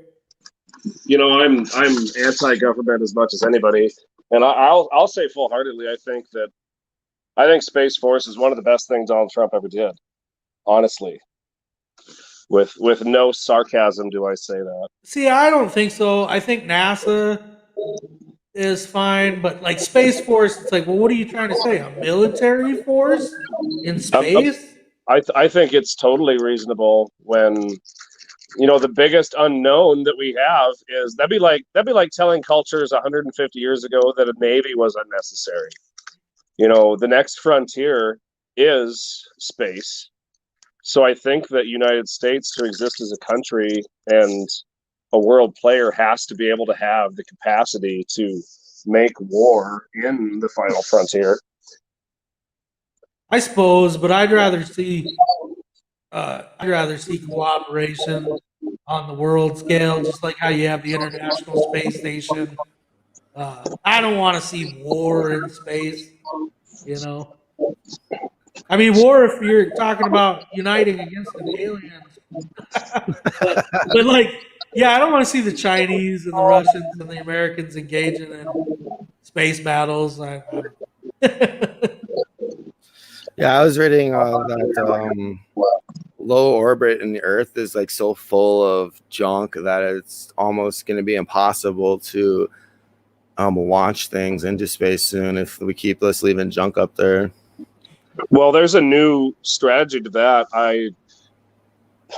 Why do I think it's China that released the technology? There's a space claw now that's sole purpose is to grab space junk and fling it into our atmosphere so it burns up. Nice. That's a good piece of hardware. But oh my gosh, Greg, you have the list, buddy. Oh, there you go. Hey, Greg, you're muted. You're muted, homie. Sorry. The conspiracy corner, to continue with that, this one Devin brought up. Release the JFK files. Yeah, this was a campaign promise that Trump brought up in 2016 that he was going to release the JFK files, and he wimped out. He released redacted files, which are no good to anybody. And it's like, it's been what, 70 years, almost 60, 70 years. Like, come on, dude, release these files. And if you want to leave Joe Biden with a bunch of baggage to deal with when he takes office, this is what you're going to want to do, because people are going to have a whole new view of government when they find out what really happened to JFK. Yeah, it almost doesn't make sense that he didn't release the stuff, because if he wanted to prove that the deep state could collude, you know, if that's indeed what those files would show, which I don't know how, you know, to me, it seems pretty obvious that that must be what they show. It's some sort of government involvement. The government actually lost the civil suit brought by Martin Luther King family, because the government, they weren't proven in a criminal court, but they were proven in the civil court to have killed Martin Luther King Jr. And we're not, so it's not a stretch. Yeah. And we've got the Operation Northwoods files that have been released, where the chiefs of staff from the Pentagon basically put on JFK's desk that they're planning on committing a false flag and having Cubans supposedly fly buildings into American, or fly planes into American buildings, similar to what happened on 9/11. And that was a real deal that's been declassified. That's not fake. You can search it up. That's not a conspiracy theory. Operation Northwoods. You can research that yourself. But yeah, we got that warning from Eisenhower about how the military-industrial complex was going rogue in some cases and getting too big for his taste. And he was warning the American public about it in his while he was leaving office. So, yeah, release those files, Trump. Like, I don't know why you didn't do it the first time. You kind of halfway did it. Let's get the full unredacted story. I think the American people deserve to know what happened that day. Maybe we can see some, maybe there's footage to release the plane hitting the Pentagon too, huh? Yeah, release that footage too. Yeah, let's see that footage. I mean, we've got the Pentagon has the most cameras of like any building in the world. We only got one angle of that plane hitting the Pentagon. Hey, what about some Google Earth images? Has anyone ever tried? Maybe Google accidentally caught. Yeah. Any other conspiracies? Anything else you'd like to see him pull out of his hat there? Or? Well, yeah, you mentioned 9/11. I think that would be a good one to release. I think another good one would be releasing whether or not FDR knew that the Japanese were going to attack before they did. That'd be a good one. That's one that people talk about a lot, how they knew that Pearl Harbor was going to happen and allowed it to happen to have to get all the Americans angry and wanting to go to war, because it was the support for the war, entering the war, was at like 70% no at that time. I think that had a lot to do with World War I and the Civil War having happened, and with people being alive still that saw those wars and were telling people that war is not a good deal. But then after Pearl Harbor, everybody was, we got to go to war now. Well, I think the evidence definitely suggests that FDR and the United States military had evidence that the Japanese were going to attack. I don't think they anticipated just how successful that Japanese attack was going to be. Yeah. I think they thought having our entire Pacific Fleet in one location was going to mitigate the effects of the attack, when they kind of blew off their own legs. Yeah, I think that was a big issue. A lot of world powers didn't take Japan seriously. I know Russia didn't take them seriously, and Russia lost a war to Japan which kind of resulted in the Tsar losing his authority and power because people didn't really trust the Tsar at that point to like lead them. So, and then we did the same thing when we felt safe. We didn't think Japan could harm us. And it's like, we need to start taking some of these, there's no reason not to take a country seriously when they're like half invaded. They've taken over half of China, which has like the world's largest population. There's something there to fear or to be worried about at least. So the last thing I got listed was an executive order, and for anybody that wants to look at executive orders, you can go to federalregister.gov. I was looking at that earlier. Personally, I've never been to that website, but holy cow, do they pass a lot of executive orders. So before you go saying, well, there's no way he could do any of the stuff you guys talked about, I encourage you to go to that website and look at all the crap that they're passing. Here's just 2 examples. So one of the executive orders passed on the 10th of December was rebranding the U.S. foreign assistance to Advance America Influence. So they have some program called the U.S. Foreign Assistance, which was, just giving money to foreign countries, foreign aid, essentially. And they've changed that to Advance American Influence. Well, we knew that's what you were doing the whole time, but I guess now you're just clarifying that. You're bribing other countries. And then there was another one that just off the top of my head that I thought was funny. That was an executive order promoting the use of trustworthy AI in the federal government. Oh, that sounds sensible to me. Big oof there. I know the stimulus bill had something on it where they're gonna give, I forgot, it was like 50 million or 5 million or whatever, but they're gonna give it to groups in Venezuela to overthrow the Venezuelan government. And that's just straight up in the stimulus COVID spending bill. And it's just like, man, they're not even trying to hide it anymore.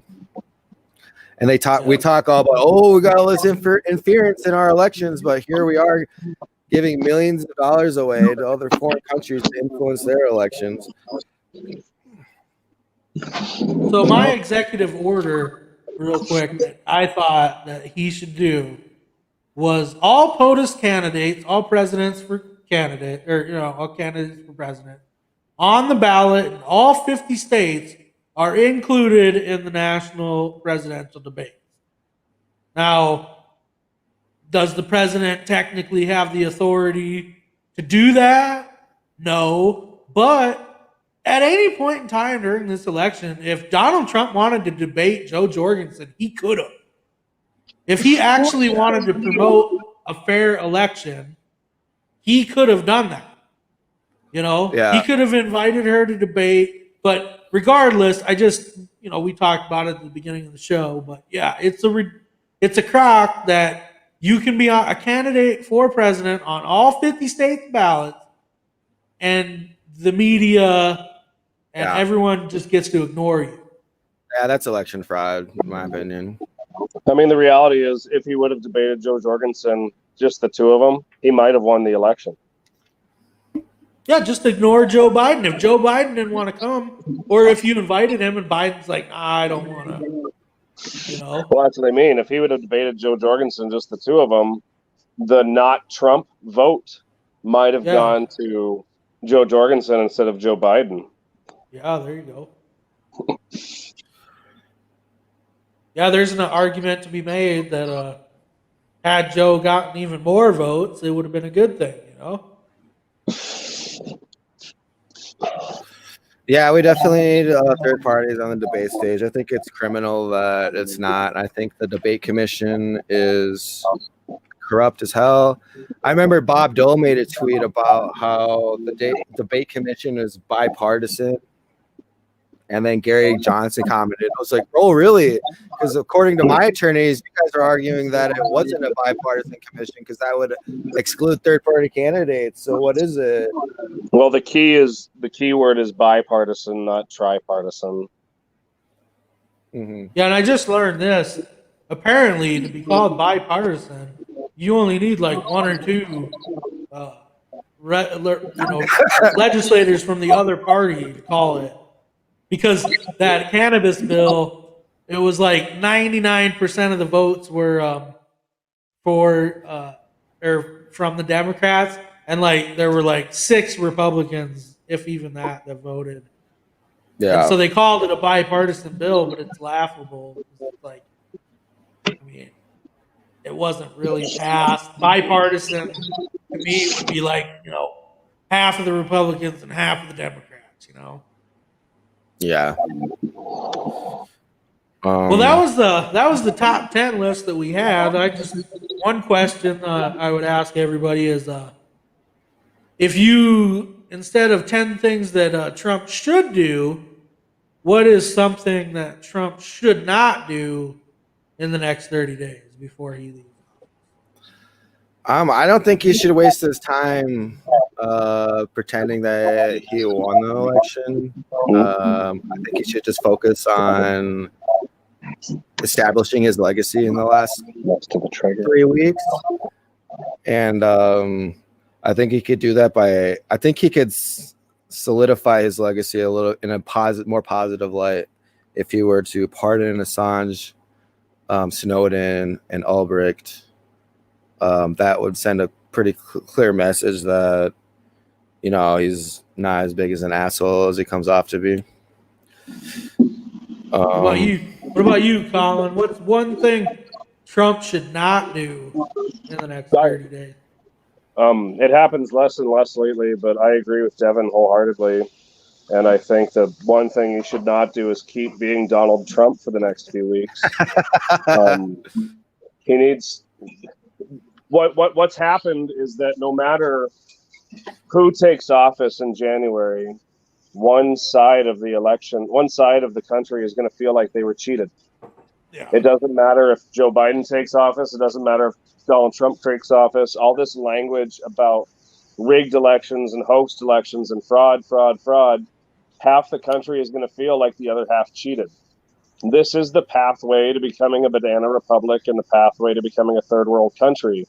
Even to joke about using the military to seize independent parties' voting machines to look at the results is pretty dangerous. I mean, we're at a point in our country where people joke about civil war more and more all the time, and it's becoming less of a joke more and more all the time. I mean, his legacy could be the unraveling of the United States if he doesn't kind of tone it down. If he's got legitimate evidence that the election was stolen, he needs to present it. But currently, the Attorney General, every single one of his closest allies that he's told us thousands of times are the best, the brightest, the smartest, have all said there's no legitimacy to his claims. If he has some sort of sucker punch, he's got to throw it. And if not, then he needs to lose the election with a little bit of dignity, because the reality is he could run again in 2024. He could potentially win in 2024, but not if he acts like a petulant child for now until inauguration day. Well, look, I think you're trying to get Donald Trump to do something that he's not capable of, because a lot of people seem to forget that for years under Obama, he was the birther movement guy. You know what I mean? He was the guy running around on Fox News and on every show talking about how he had evidence. He had the birth certificate that proved Donald Trump was not an American, or not Donald Trump, that Barack Obama was not an American citizen. But yet he never showed that proof. But he sure talked about it for 2 years. Well, and I think the other thing to keep in mind is Donald Trump has to say these things right now, regardless of what anybody else says. His supporters demand him to have this fight, to talk this way, because that's why they voted for him in the first place. All of his talk about losing the election, I think about half of it is just chest puffing. It's political maneuvering for him or one of his children to run for office in 2024. He's got to beat the drum, rally his supporters, and get them fired up to really make some changes over the next 4 years. Because if he just loses the election laying down, the people that voted for him are going to see that as a sign of weakness. And that's why they voted for him in the first place, is they thought that he was the guy that was going to scream and fight and yell and cuss whenever things didn't go his way in the first place. Yeah, and it's totally realistic that he could run in 4 years, because even in 4 years, he'll still be younger than Joe Biden now. So it's not like he'll be too old to set up a precedent for a really old president. Like, we've got a half senile president with dementia right now. So, well, I mean, a president-elect, supposedly. Well, I mean, there's evidence that he has already planned to concede the election already. His administration's invited Joe Biden's team to start coming into the White House and taking over the reins. Joe Biden's campaign staff has said that they've seemed pretty amicable and discussing national security issues. Joe Biden's already had his first national security briefing, and he wouldn't have had that if Donald Trump didn't allow it. You know, I think that we forget that the president is just kind of a cheerleader for all of the people that he chooses, and Donald Trump, I think, is just being a cheerleader for everybody else, while, like normal, Joe Biden and Donald Trump are not the most important players in the game. And the real important players are already getting the transition of power ready, and it's already beginning, regardless of what the horse and pony media show makes it seem like. No. So I was, my thing that I was just going to say that I would hope that Donald Trump does not do in the next 30 days is I hope, you know, speaking of pardons, he has the ability to pardon whoever he wants. Under Obama, I think there was like 140 pardons that he made on his way out of office. And so the one pardon I hope that he does not make is for his old friend and pal, Giselle Maxwell. I don't know how to say her first name.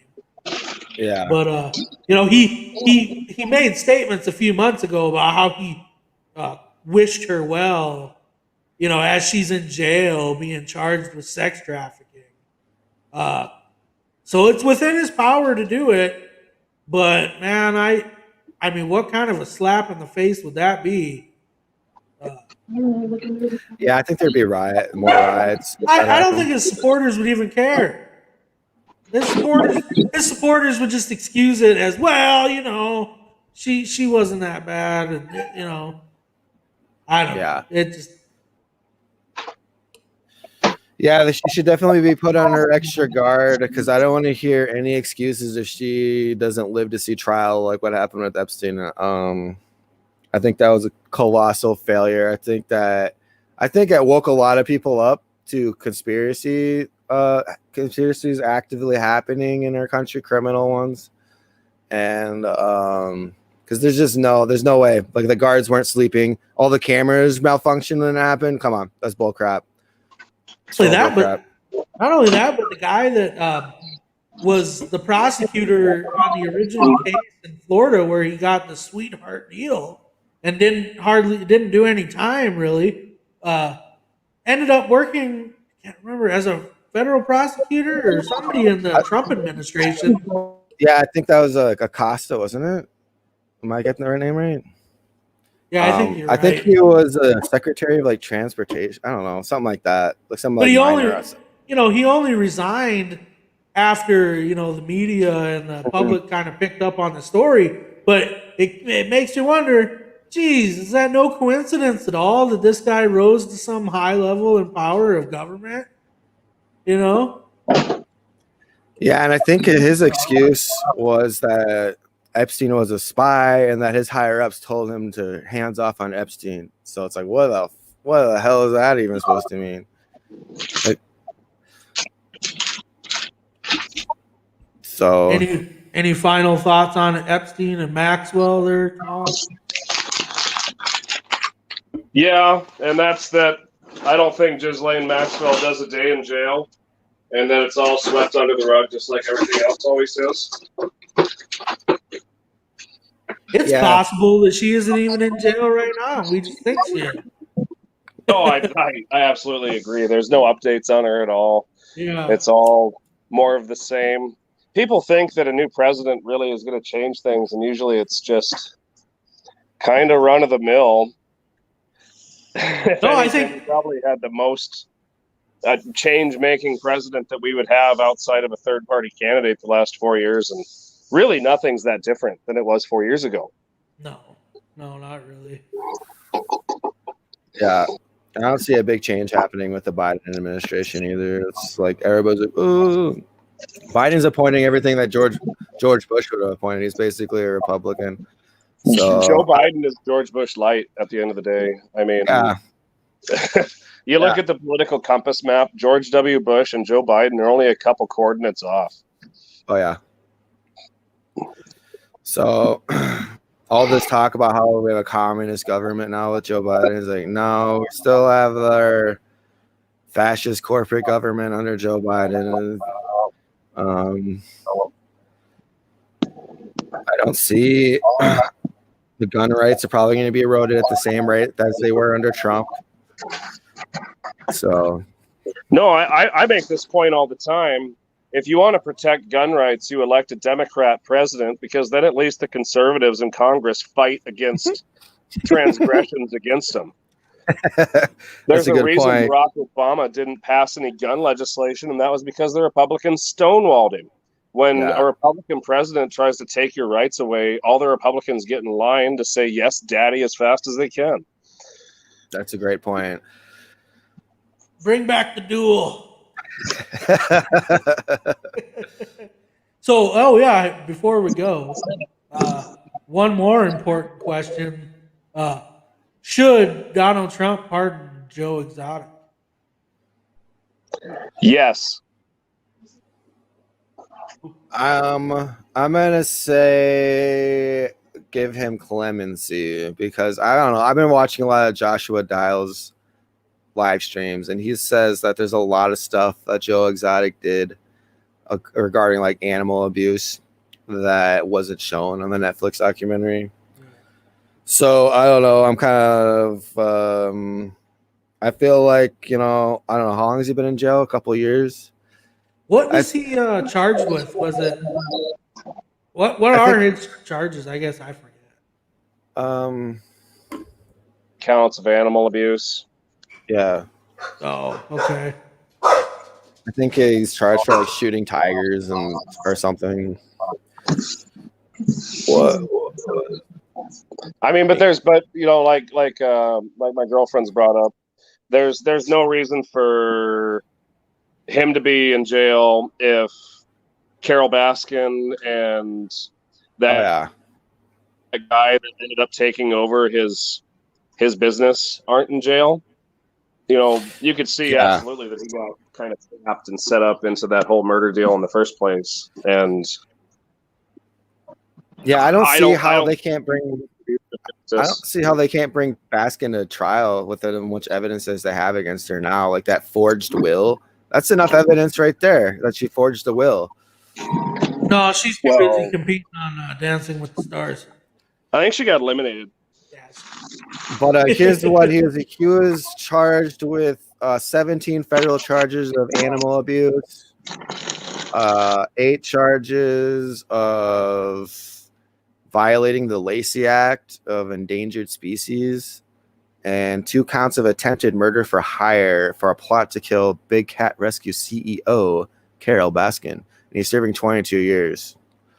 I think most of the time stems from those charges of trying to hire somebody. And I guess for me, that's kind of my thing. I would those charges kind of seem like bullshit to me.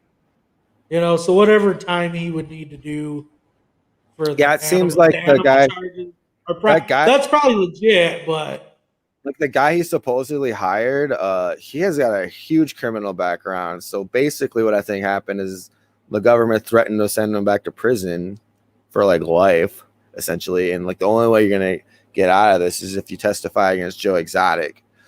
And I think that's what ended up happening. So I think you're right I think that was a bullshit testimony regarding the murder as far for as hire. The animal abuse thing goes, I'd make a point about the animal abuse. We all watched the 7-episode documentary about Joe Exotic, and we somehow think we're an expert on tigers. I don't know that much about tigers, and I don't claim to. However, I do know an awful lot about cows, and I've shot quite a few cows in my life, calves too. And somebody that's uneducated about cattle might look at what I've done and call it animal abuse. Joe Exotic has said that those were mercy killings, that he had to shoot them for whatever reason. Unless there's a veterinarian who was there who could say otherwise, how do we know that Joe Exotic wasn't doing his job as an animal steward and taking animals out of their misery? We don't. Oh shoot, we lost Collin. Uh-oh. But yeah, I think Collin's making a good point, you know. Yeah, we don't really know. We don't really know. Just because you found bones. Just because I think that's what a lot of it was. You found bones and people said he had shot them. But yeah, I think that's a good point, you know, if there were mercy killings. Oh, here we go. We got Collin again. Welcome back, Collin. Kind of lost you mid-train thought of what you were talking about. But yeah, I totally agree with you that, you know, if these were mercy killings of the tigers, you know, then he's 100% should be released from prison. And like, we don't know. Like, I don't know anything about tigers myself.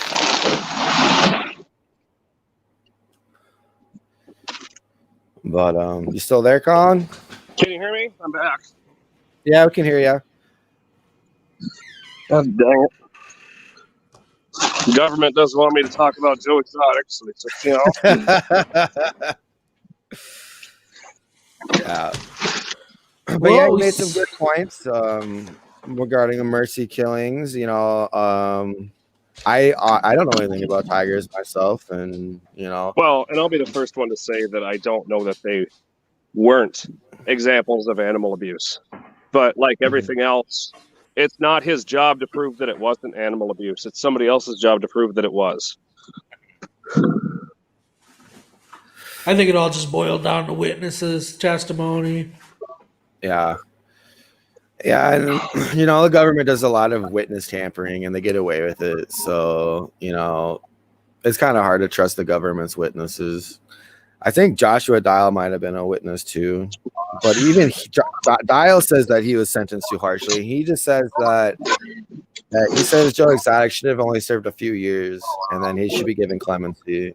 Like what he was 22 years for the lack of evidence for his crimes is too much. Well, I think there's a lot of people that look at people in jail and think, well, they're a bad guy, they should be there. Joe Exotic's probably a bad guy, but from what I've seen is I just didn't see the evidence for him to be there, regardless of whether or not he should be or not. Not for 22 years, you know. Yeah. Because we're talking about it, his are Fed charges, aren't they? They're not state charges. I guess I don't recall, but other federal charges. Yeah, if you're talking 22 years, a lot of people don't probably understand that in the federal court system, when you're sentenced to time, you do like 85% of that time.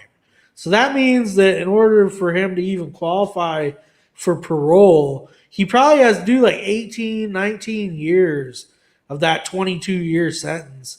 You know, in South Dakota, it depends if it's a violent crime or not. But in South Dakota, if it's your first felony, which he had multiple felonies, so obviously it wouldn't have been, but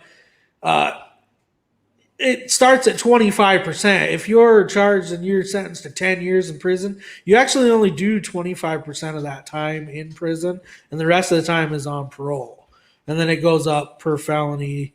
So it could, you know, each felony after that's like 5%. So, but not in the federal system. In the federal system, you do 85% of that time. So, you know, if he was guilty of something with animal cruelty, you know, a 5-year sentence or something, I mean, I could understand.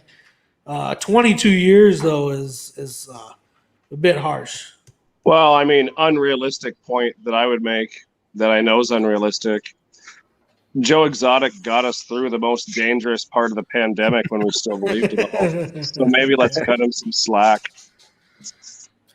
Yeah, they cut a lot of slack on murder for hire charges when it's like the wife trying to hire a hitman for her husband. I've seen cases where they're just sentenced to like 5 years probation or parole or whatever. They don't even get jail time. Our East River coordinator shared a story about that exact case where the woman kept custody of her kids even after trying to kill the father of those kids. Yeah, that's crazy. So, if they're gonna give her clemency or drop her stuff, I don't see why they couldn't do the same for Joe Exotic. But well, guys, I think we solved all the world's problems for this week.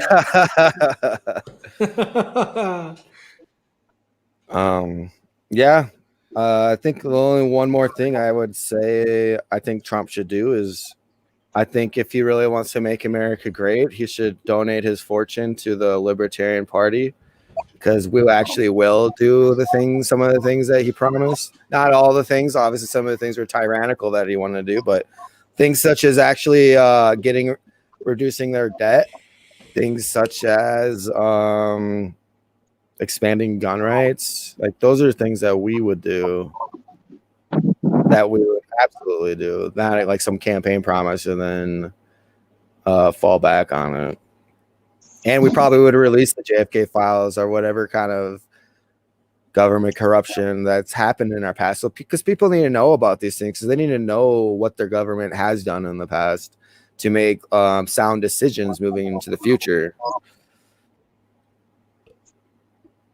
If you support Donald Trump, then you should definitely go to lp.org and donate. Donate there as much as you can to fight rigged elections. Yeah. Episode 6. I think Greg's got some information on a guest for the next episode. Was somebody from New Approach is going to be joining us? Or is that in January? Oh, Greg, you're muted. Oh, that's January 10th, I think. We're going to have an update. So next week's up in the air. Anyone have any ideas? We're open to hear them. We're going to be a couple days late for the New Year's, but we could do some kind of a New Year year-end review type thing next week. But yeah, the week after that, the legislature starts on the 12th. It's a Tuesday. And we got a guy from New Approach coming on the 10th to talk about the lawsuit and what to expect in the upcoming legislature. And then maybe we'll do like a legislative preview and talk about some of the terrible bills from last year and maybe what we can expect to see this next year. Yeah, and do you have anything before we go, Collin? I just have a quote by Mark Twain that I'd leave with in regards to everything coming from the election, and that's from, like I said, Mark Twain, Samuel Clemens, American frontiersman and author, and that's, if voting really mattered, they wouldn't let us do it. Nice. And make sure to like us on Facebook. Subscribe on YouTube. Follow us on Twitter. You can follow us on Twitter at Hedgehog Watchdog. And yeah, everybody have a great week. We'll see you back here next Sunday at 7 p.m. Central Time. Thanks for watching. Thanks, everybody.